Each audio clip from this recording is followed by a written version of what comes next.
Assalamualaikum warahmatullahi wabarakatuh. My name is Afiata Amani. I'm an English Education Department student at Universitas Nahdlatul Ulama Purwokerto. Now I will explain about material in lexical studies 2. The list of topics, the first is idiom and fixed expression in general, and the second is everyday expression, proverb, US English, other English, and slang. And the first topic is about idiom and fixed expression in general. What is idiom? An idiom is an expression with at least two words which cannot be understood literally, and for which the meaning is based on the whole rather than on the individual word in it. Idioms are the type of figurative language that can be used to add dynamism and characters to otherwise that writing. Jadi idiom itu ekspresi dengan setidaknya dua kata yang tidak dapat dipahami secara harfiah, dan maknanya didasarkan pada keseluruhan dari kata-kata di dalamnya. Idiom juga termasuk jenis bahasa kiasan. Idioms can also used to express complex ideas in a simple way, add humor to the writing, keep readers stimulated, establish a point of view, evoke a specific region. For example, take it with a pinch of salt. What does it mean? It means don't take it too seriously. And the second example is don't break a leg. What does it mean? It means to wish someone luck. And the next is about fixed expression. A fixed expression is a collection of words or phrases which has one specific meaning. Fixed expressions refer to specific combination of two or more words that are typically used to express a specific concept. Jadi, fixed expression itu kumpulan kata atau frasa yang memiliki satu arti tertentu. Fixed expression ini tetap mengacu pada kombinasi spesifik dari dua kata atau lebih yang biasanya digunakan untuk mengekspresikan konsep tertentu. For example, my sister asked me to watch over her children while she was working late. Word watch over, it means to see or to keep. Jadi watch over di sini artinya itu menjaga. The second topic is everyday expression. Everyday expression are the action of expressing thought, idea, and feeling.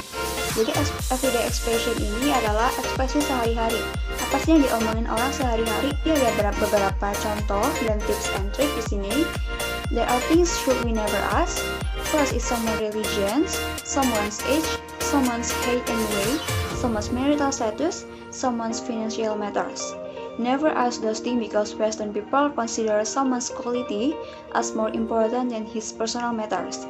Jadi jangan menanyakan hal-hal seperti agama, umur, tinggi badan, berat badan, status pernikahan, dan keuangan ke orang-orang Western karena ini dianggap tidak sopan.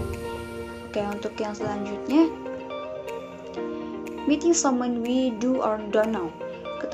Kalau kita ketemu sama seseorang yang kita kenal ataupun enggak, kita bisa ngomong, it's nice to bump into you again. It's great to finally meet you in person. Okay, for the next is catching up with someone. Jadi kalau kita ketemu sama orang, kita bisa ngomong, how is everything's going?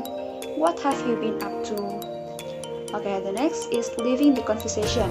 Jadi kalau kita mau mengakhiri percakapan, we can say, I'm a bit pressed for time. Or, right, I need to make a move. The third topic is proverb. What is proverb? Proverb is a brief, simple, and popular saying or a phrase that gives advice and effectively embodies a commonplace truth based on practical experience or common sense. A proverb may have an allegorical message behind its own appearance. Jadi, proverb ini semacam peribahasa, ucapan singkat, sederhana dan populer atau ungkapan yang memberikan nasihat secara efektif. Proverb juga memiliki pesan allegoris. Okay, there are three kinds of proverbs. The first is aphorism atau pepatah.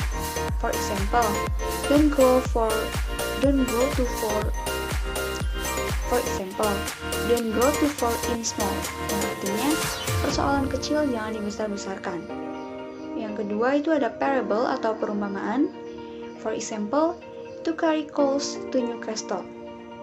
Artinya bagai membuang garam ke laut, jadi kayak sia-sia. Yang ketiga itu ada slogan atau pameo. This proverb gives spirit or motivation. For example, early bird gets worm. Tuhan akan memberikan rezeki kepada makhluknya yang lebih dulu bangun. Yang kedua ada contoh yang kedua ada diligence is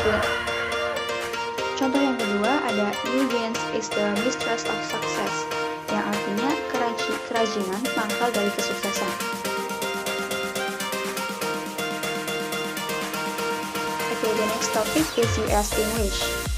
When American and British people meet, the first obvious difference is their accent and their pronunciation of words. However, at a deeper and less apparent level, vocabulary differences give rise to two varieties as to completely different language. For example, in American, we don't say jumper, but we say sweater. And in American, we don't say biscuit, we say cookie. Okay, the next material is Other English. Example of world Englishes are British English, Australian English, Canadian English, as well as the more popular English is American English. You may think they're all the same. After all, it's same language, but actually there are quite a few differences. The differences between American, Australian, and British is their accent, pronunciation, and a little bit in vocabulary. And about the Canadian, we cannot discuss the difference between American and Canadian English without touching on question tags. Canadians can turn any statement into a question by adding the question tag "eh?" as in making hamburgers for dinner, eh? That's for Canadian.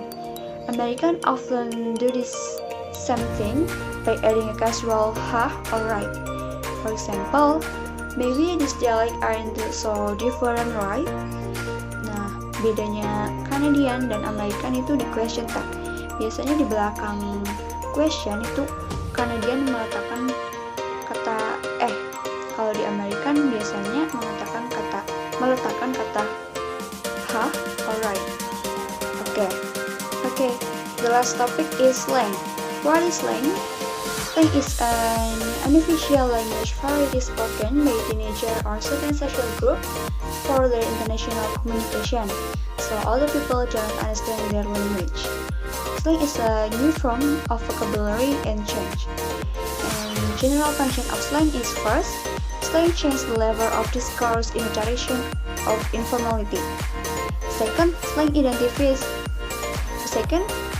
identifies member of a group, and the third, slang opposes established authority.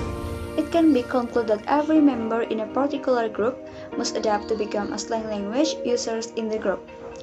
Example of American slang. The first is 24/7, artinya always available atau selalu ada. Contohnya, you are my 24/7 person. Kamu adalah orang yang selalu ada untuk aku. Yang kedua ada freaking, jadi di sini sifatnya penekanan. Misalnya, you are freaking smart, kamu sangat pintar. You are freaking beautiful, kamu sangat cantik. Okay. Example of internet slang itu ada LOL, yang artinya laughing out loud. And BRB or be right back, BTW atau by the way, LMK atau let me know. That's all my explanation about material in lexical studies 2. Thank you very much for your attention. Wassalamualaikum warahmatullahi wabarakatuh.